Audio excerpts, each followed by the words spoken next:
Representative Norcross here? Or He's no? not right here. Okay. What can I do for you? We have a statement that we would like to Sure. hand to them. Happy to take it for him. Having to do with a ceasefire in Gaza, HR 726, I believe, I don't have the number in my head. And we have a written statement setting forth all the facts. Have a good one. And, well, there are actually two statements, one for all of us, and then one for the smaller group of us. Great. So there are two statements before. Great. I'm happy to take them on his behalf, and I'll make sure you guys get responses. And make sure Are you gonna sign read in. it? Oh, could we read it? You can read it if you'd like. Whatever you'd like to do. Happy to do either one. Shall I read it? Yeah. Okay. Well, January 4th, 2024, dear Representative Norcross, the crisis in Gaza, home to 2.3 million Palestinians, a majority already refugees, half of them children, has reached beyond catastrophic levels never before seen in this century. Over the past 3 months, 22,185, and there's probably more now, Palestinians were directly killed from Israeli military strikes that are funded with our tax dollars. Approximately 70% of those killed are women and children, with at least 9,000 children among them. And it's probably more now. Approximately 70%, okay, almost 10,000 are missing, trapped under rubble, alive or dead, with civil service workers unable to rescue them or even recover their bodies.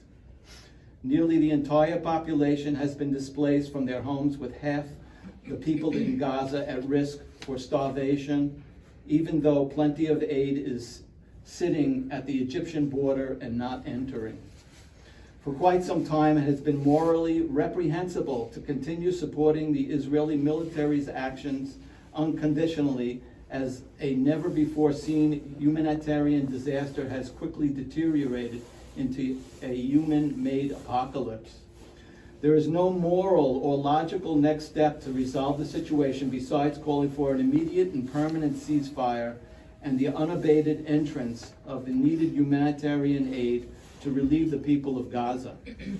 This aid cannot be adequately distributed when humanitarian organizations on the ground are unsafe.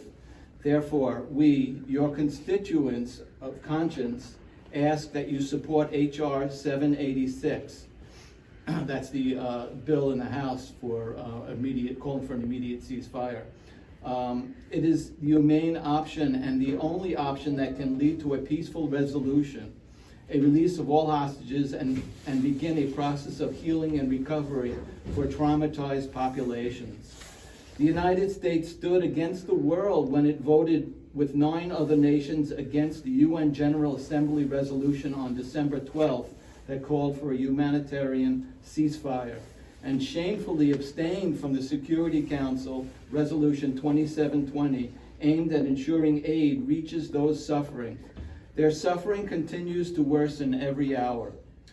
Time is short. Gaza is on the brink of uncountable thousands more dying from disease and famine, as the infrastructure to support life has been destroyed or rendered inoperable by the bombings and raids. Healthcare has all but collapsed, and for those sickened by the lack of clean water, sanitation, fuel, and access to healthcare for existing illnesses. As our representative, it is your obligation to use your voice to save lives that are being taken away with no resolution in sight. A majority of Americans, including at least 80% of Democratic voters, support a ceasefire as of December 5th, from a national poll. This is in stark contrast to our politicians' lack of willingness to save lives. We are appealing to your humanity to ask that you do what is incontrovertibly right. Only the United States has the leverage to accomplish this, given the vast resources allocated to Israel from our taxes. This military aid is being misused to produce the unprecedented horror we have all witnessed, with no movement towards peace and justice accomplished and global credibility gone. There are no other options left to avoid further innocent lives lost, and that includes Israeli lives and Palestinian lives. Homes destroyed, entire families wiped out, communities unrecognizable, children in unimaginable pain, and untold suffering of families unable to find safety.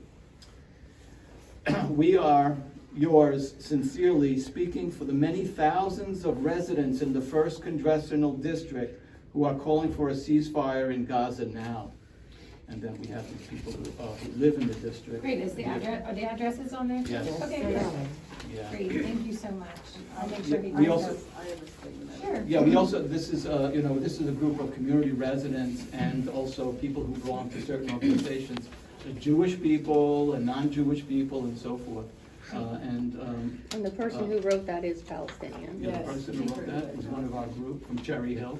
And Marsha here has her own statement that she's going to read from If Not Now, the Jewish group that's fighting to have a ceasefire. Thank It's a you. short statement. Thank you. Dear Representative Norcross, I am a member of If Not Now, a nationwide group of Jews and their allies.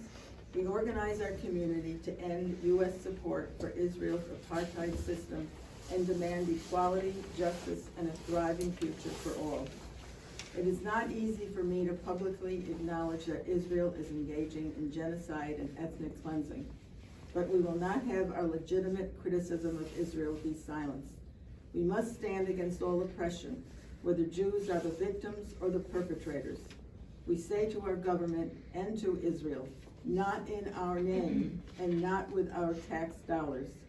As Rabbi Hillel said over 2,000 years ago, if I am not for myself, then who will be for me? And if I am only for myself, then what am I? And if not now, when? Now is the time to stand up. We implore you, Representative Norcross, to do the right thing. Cease fire now. No mass deportations. Please support H.R. 786. Thank you.